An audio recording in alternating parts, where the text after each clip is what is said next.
राजा बासुक का दरबार लगा हुआ है और इधर हसनापुरी से वीर अर्जुन आते हैं। आज राजा बासुक की बहुत सुंदर शोभा सजी हुई है कि बासुक के दरबार की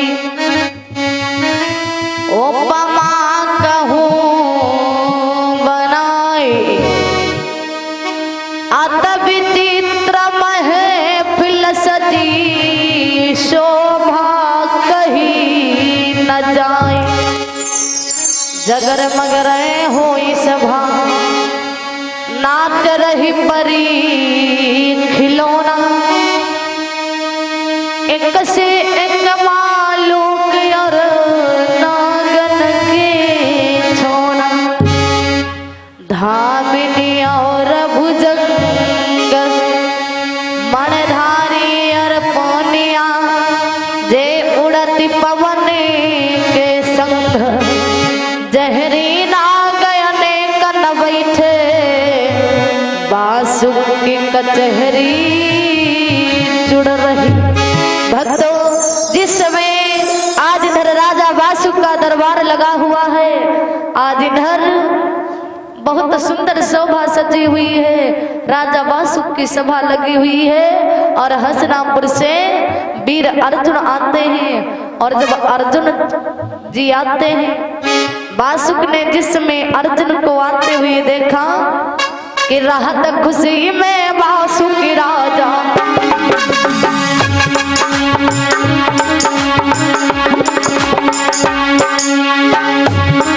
अरे राहत खुशी में बासुक राजा अरे चौसर नहीं बिछाई है अरे भारत बोली गई बैठारी फिर सारा मंगाई है।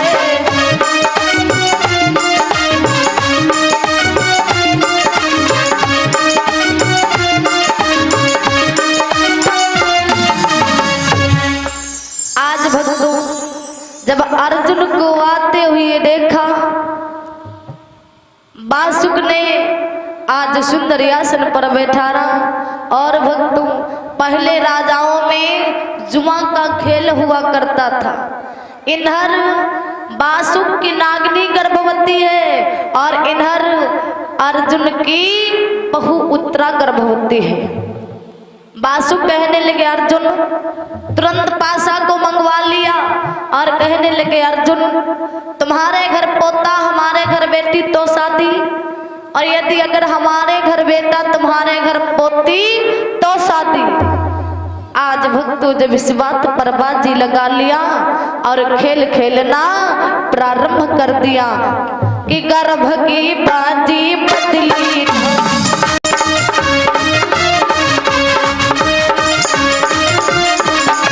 पीठ में गंगा धरी दी हम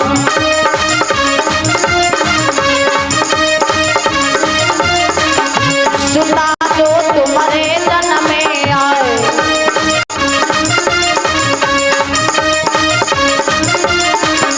तुम्हारा अपने बोली से ब्याह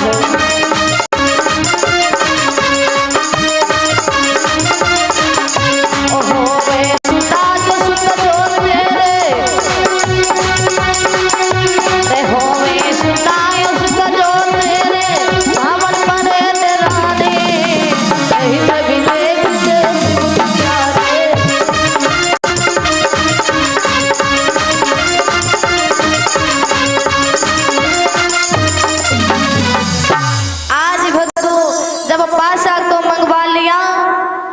कहने लगते हैं कि अर्जुन, तुम्हारे घर पोता हमारे घर पोती बेटी तो शादी, हमारे घर बेटी तुम्हारे घर पोती तो शादी। आज जब भक्तों गर्भ की बाजी लगा लिया, आज खेल खेलना प्रारंभ कर दिया कि पद पद बचन पतक दियो पासे अरदारी गोट भूप बासुक ने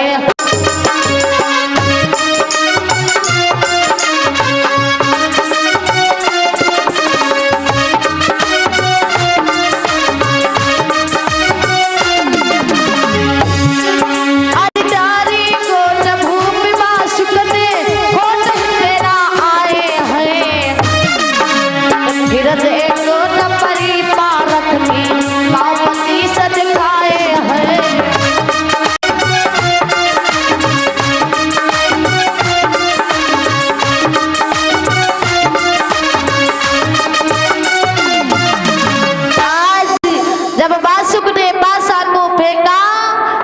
बासुक के 13 नंबर आते हैं और जब अर्जुन ने पासा को फेंका तो आज अर्जुन के 25 नंबर आ गए। जीत किसकी हुई? अर्जुन की। जीत गए बाजी पारख राय।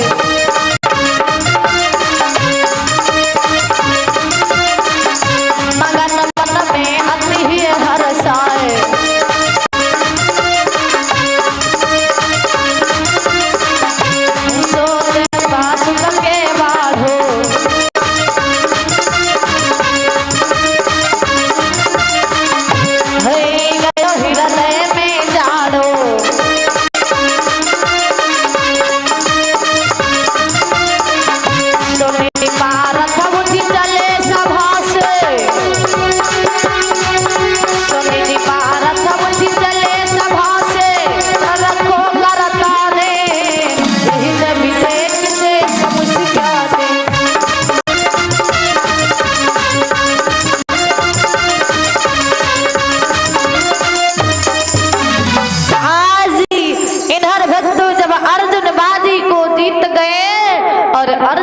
करके तुरंत खुशी से हसनापुरी चले जाते हैं और इन्हरी बासुक अपने महल को जाते हैं कि बासुक गए महल अपने को।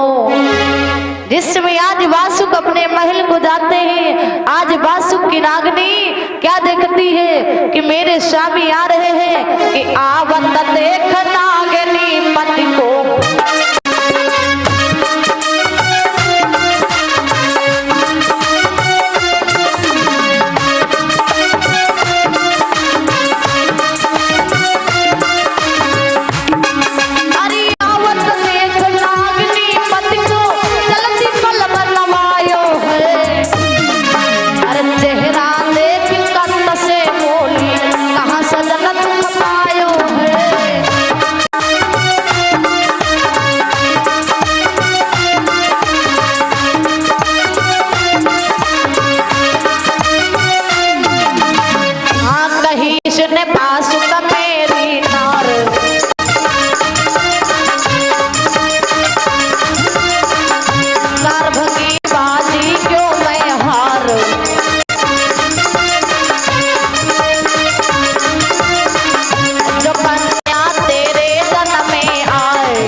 बासुक जैसे ही अपने महल को जाते हैं, नागिनी ने देखा आज पलंग को बिछा दिया।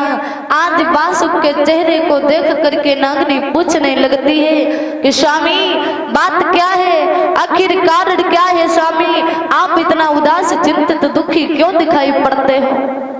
आज बासुक ने बतलाया कि हे नागिनी, मैं अर्जुन से गर्भ से बाजी हार गया हूँ और यदि अगर तुम्हारे गर्भ से पुत्र का जन्म नहीं कन्या का जन्म होगा तो मैं जहर खा करके अपने प्राणों को त्याग दूंगा। नागिनी जब ऐसे वचन को सुनी बासुक के आज कहने लगी, अरे स्वामी ये आप क्या कहते हो, ये तो अंतर्घट की बात है। आज ऐसे वचन सुन करके नागिनी मन में बहुत दुखित होते हैं। भक्तों अपने स्वामी को समझाती है कि मन में दुखित भई अति नागिन। आज नागिनी अपने मन में बहुत दुखी हुई और अपने स्वामी बासुक को समझाने लगती, कहती है स्वामी ये आप क्या बता रहे हो, ये तो अंतर्घट की बात है स्वामी। अरे अंतर्घट की खबर न स्वामी।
धीरज बंधाती है, अनेक प्रकार से समझाती है कि स्वामी ये तो मंत्र घट की बात है, पता नहीं पुत्र का जन्म होगा या कन्या का।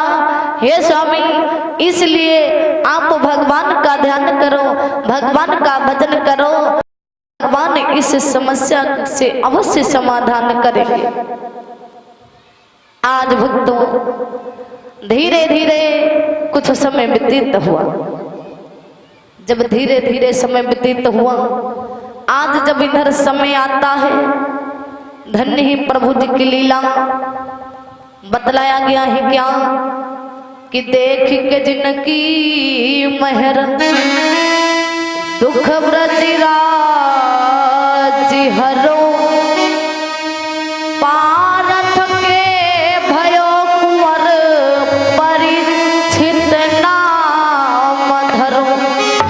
भक्तों आज जब समय व्यतीत हुआ, समय के अनुसार हसनापुरी में पुत्र का जन्म हुआ, और जब बेटे का जन्म हुआ तो आज उस बेटे का नाम परीक्षित रख दिया। यह खबर तुरंत अर्जुन ने वासुक को भिजवा दिया। इधर भक्तों समय वही चल रहा, धन्य ही प्रभु जी की लीला। जब इधर हसनापुरी में पुत्र का जन्म हुआ, सब लोग हसनापुरी के खुशी भी खुशियां मनाई, और इधर हसनापुरी में खुशियां हो रही हैं भक्तों कि इंद्र पर हो द्रो लुटाई। और इधर नागलोक में नागनी के वासुक के वहां क्या हुआ कि वासुक के कन्या भई सोनागिन लई छुपाई। इधर वासुक के वहां एक कन्या का जन्म होता है, नागनी ने छुपा लिया। क्यों? विचार करती है कि यदि अगर मेरे स्वामी को पता चलेगा तो मेरे स्वामी जहर खा करके प्राणों को त्याग देंगे। कन्या को छुपा लिया और कहती है क्या, सो बोली नारी गर्भ में रो खंडित, पति से महल में हुई गयो। नागनी ने स्वामी को वासुक को जवाब क्या दिया, आज उस बेटी को छुपा लिया और जवाब देती है स्वामी मेरा गर्भ ही खंडित हो गया। जब वासुक ने सुने कि नागनी का गर्भ खंडित हो गया, सुनी के बचन खुशी भे वासुक गदगद हो गए, बहुत खुशी हो गए। तुरंत खबर भिजवा दिया हसनापुरी। अरे पहुंची खबर ले पारथ पे,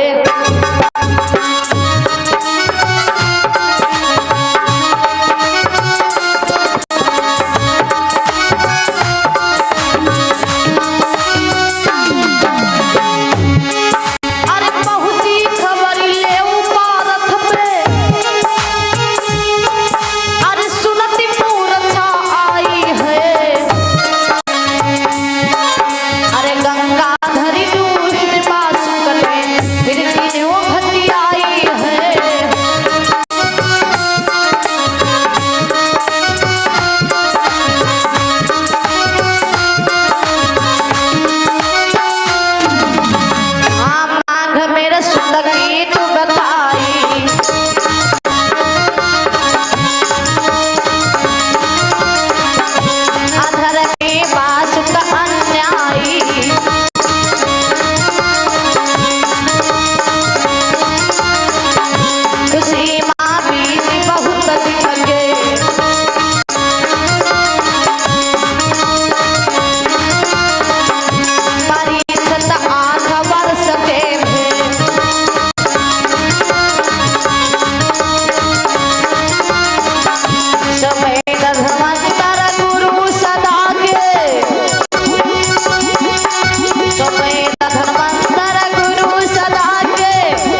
भक्तों जब नाग ने छुपा लिया और इधर उस कन्या का नाम नवलदे रख दिया, पार्थ के वहां खबर भिजवा दिया। पार्थ समझ गए कि चाल हो रहे मेरे साथ। ठीक है, खुशी में आज कुछ समय व्यतीत हुई और जब धीरे धीरे कुछ समय व्यतीत हो जाते हैं, आज भक्तों समय के अनुसार परीक्षित 8 वर्ष का हो गया और जब 8 वर्ष का हो गया, आज अपने गुरुदेव वैद्य धन्वंतरि के वहां विद्या सीखने जाने लगा। भक्तों परीक्षित 4 ही साल में सारी शिक्षा सारी विद्या प्राप्त कर लिया। जब 4 ही साल में प्राप्त कर लिया तो आज परीक्षित कितने साल का हो गया? 12 साल का। भक्तों जब 12 साल का हो जाता है परीक्षित, सारी विद्या प्राप्त कर लिया, हुई गयो कुंवर बरस 12 को। परीक्षित 12 वर्ष का हो गया। इधर भक्तों अरे अमरत कुंवर नरपति पारथ को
राजा ने सारे पहरेदार हटा दिया, अपने बेटा परीक्षित को पहरेदार पर लगा दिया और बासुक का सारा हाल बतला दिया।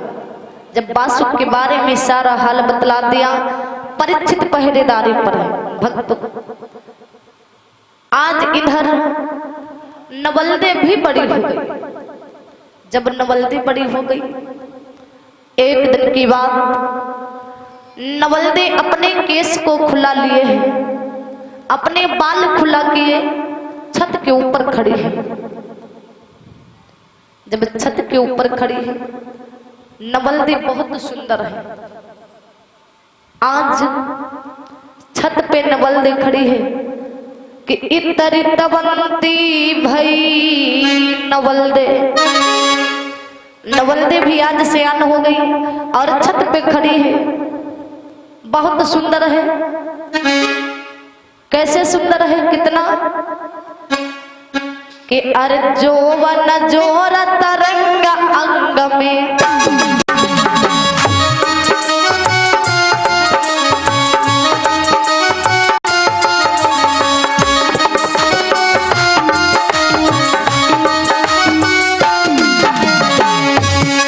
नवलदे की सुंदरता है, बहुत सुंदर है। कैसे अरे जोवन जोर तरंगी अंग में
भी बहुत सुंदर है।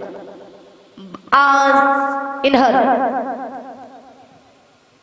उसी रास्ते से बासुक निकल पड़े और जब बासुक निकले क्या देखा कि छत पे एक बहुत सुंदर नारी खड़ी है, बहुत सुंदर है।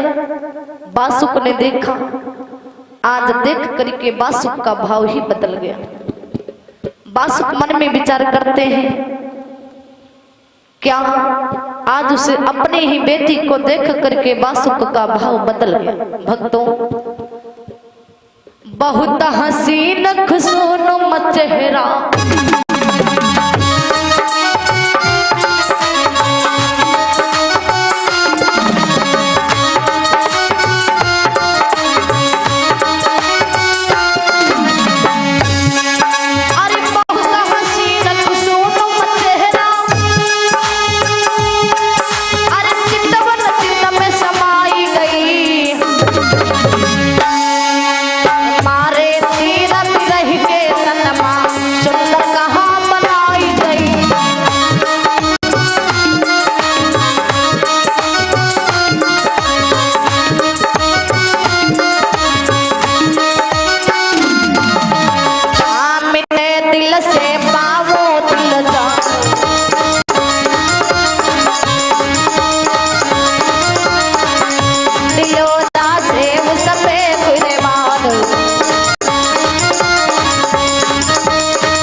बासुक ने देखा आज अपनी ही बेटी को देख करके मोहित हो गए। आज गलत भावनाएं सोचते हैं कि यदि अगर मुझे मिल जाती तो मेरा जीवन धन्य हो जाता। आज जब बासुक की गलत भावनाएं हो गई, भक्तों धन्य ही प्रभु जी की लीला, आज बासुक को कोढ़ हो गया, बदन से कोढ़ निकलने लगता है। बासुक ने देखा अरे काया कोढ़ी देख गए से सभये दिल लगी रह, महलों के भीतर गए बहुत नैन से नीर। बासुक ने देखा शरीर से कोढ़ निकल रहा, आज देख करके भयभीत हो गए, आंखों से आंसू गिरने लगे, तुरंत महलों के अंदर गए। और जब महलों के अंदर गए, आंखों से आंसू टपक रहे। नवल्दे ने देखा अपने पिताजी को, तुरंत आज चादर ओढ़ लेती है। भक्तों पिता देख के सुता, नवल्दे चादर ओढ़ी, से सकहैया कौन है, देखी में हुई क्यों कोढ़ी। नवल्दे ने देखा चादर को तोड़ लिया, बासुक अंदर गए, आंखों से नैन निकल रहे। नागनी से कहने लगे, नागनी एक कौन है, इसे देख करके मुझे कोढ़ हो गया, मेरे बदन से कोढ़ निकलने लगा है, मैं कोढ़ी हो गया, ये कौन है। नागनी ने सुना। आज भक्तों बासुक की नारी नागनी बासुक से सब कुछ सही सही बयान कर दिया। स्वामी नारी बयान कर सफा, पति कन्या यह आपकी,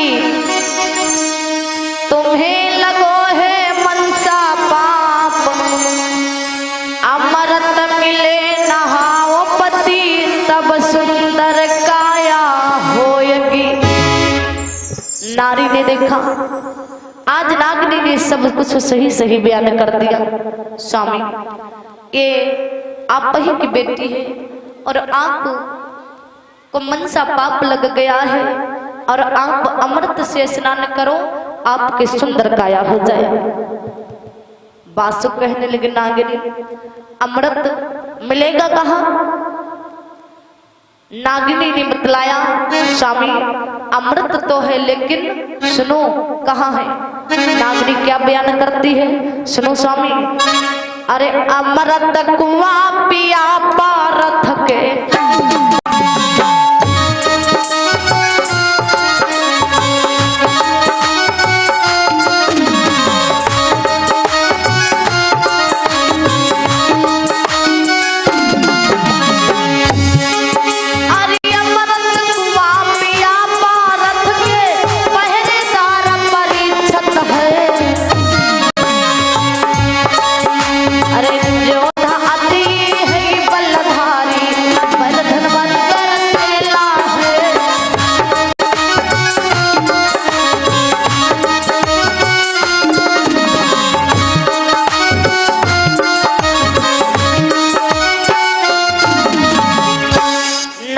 बतलाया स्वामी अमृत तो है लेकिन हसनापुरी में पार्थ की वहां है।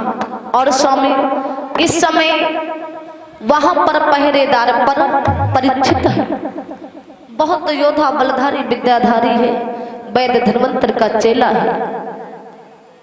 ऐसे वचन नवलदे ने सुना। आज नवलदे कहने लगी अरे पिताजी तो इसमें क्या बात है।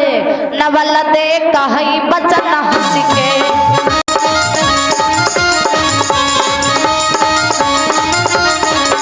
मैं अमृत ले आऊं भर के,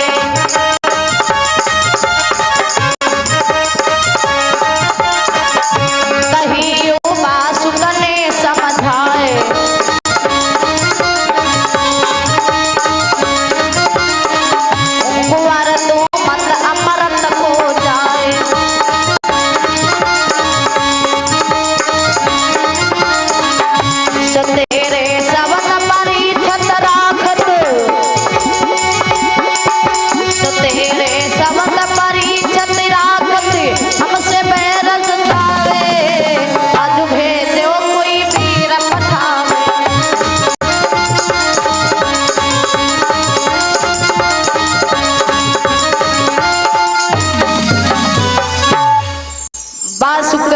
नवलदे नवलदे कहती है पिताजी मैं चले जाऊंगी और अमृत ले आऊंगी। बासु कहने लगे नहीं नवलदे आपको नहीं जाना है, आप मत जाओ। नवलदे कहने लगे अरे पिताजी। सुनी के बचन नवलदे बोली पिताजी ये आप क्या कहते हो, आप मुझे मना कर रहे हो कि आप मत जाओ। अरे पिताजी छाती फटई तात तन देखत,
ये आप क्या कहते हो?